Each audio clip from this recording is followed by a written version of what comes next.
Čaute, ja som Jerguš a som z Martina.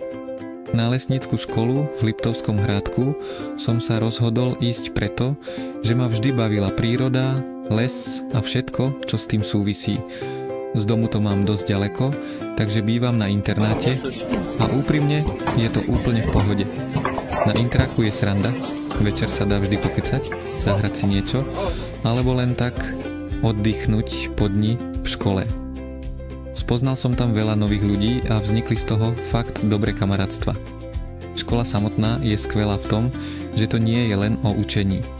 Veľa času trávime vonku, v lese, v prírode, na výjazdoch.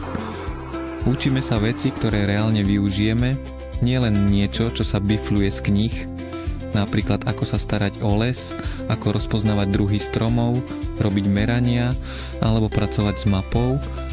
Je to učenie, ktoré dáva zmysel.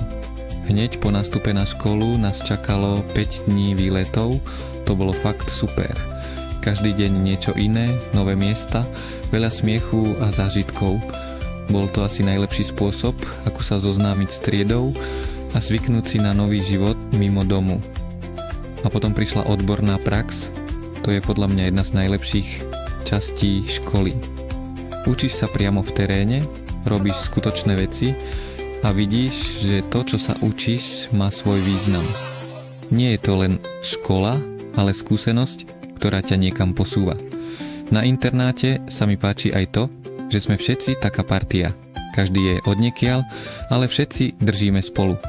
Či už ide o učenie, prax, alebo len o bežný deň, vždy máš pri sebe niekoho, kto ti pomôže, alebo s kým sa zasmeješ.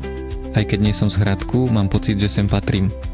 Táto škola, prostredie, ľudia, všetko to vytvára atmosféru, kvôli ktorej sa sem každý deň teším. A to sa hocikde nenájde ten pocit.